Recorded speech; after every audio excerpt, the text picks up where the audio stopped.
This week in Louisiana agriculture. Disasters are happening across the state while farmers converge in New Orleans for the annual Farm Bureau Convention. I'm Avery Davidson with that story ahead. I'm AJ Sabine here in New Orleans. I'll have the latest on the progress at the Port of Greater Baton Rouge.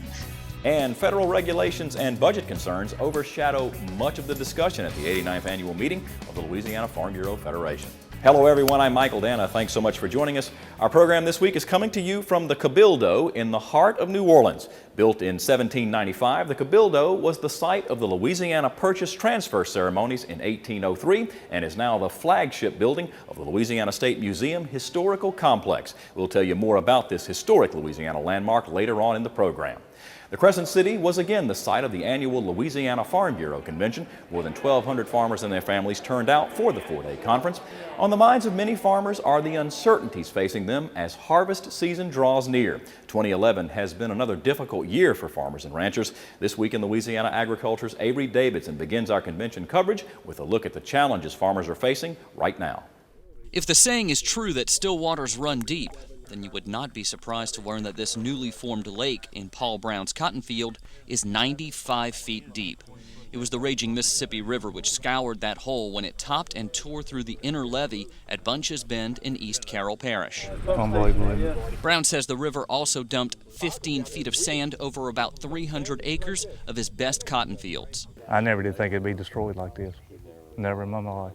It connects right here with... Levee Board President Reynold Minsky says this 600-foot gash is not the only breach in this 99-year-old levee. As you can see, fish are able to swim through right here as well.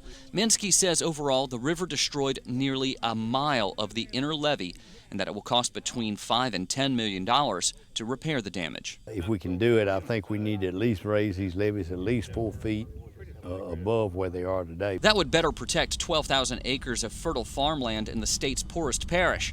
Where the water has receded, farmers are already trying to plant soybeans and milo, but they're going to face the other extreme, drought. It's that combination of these disasters which gets the attention of Louisiana Farm Bureau President Ronnie Anderson at the 89th annual convention. He says it's becoming all too commonplace for there to be a disaster at the same time as the state's largest meeting of farmers and ranchers. We go from hurricanes to oil spills to floods to... And this year, what's really amazing and the thing that really baffles people around the country is we're suffering through a flood and a drought at the same time. And a lot of it in the same fields, the same farmers. Part of their farmland is underwater or was underwater, and it was damaged or delayed planting because of the floods. And the rest of the field is outside of that is record droughts right now. This is what's scoured out here. Commissioner of Agriculture and Forestry Dr. Mike Strain toured the damaged levees before attending the Farm Bureau Convention. He says Louisiana's history with disasters makes our farmers better able to recover. We all are all attuned to the needs and the demands of emergency situations, and also we've had a great deal of experience in dealing with the aftermath, including the financing of projects to put the land and the businesses and our people, back into business. Our hopes is that we can repair the levee and put it back in production. What we can, I don't know if we can afford to put everything back in production, especially where the sand is piled, but hopefully we can get it back under a protected type environment. Because as long as Brown and other farmers are able to plant crops on this land, they will.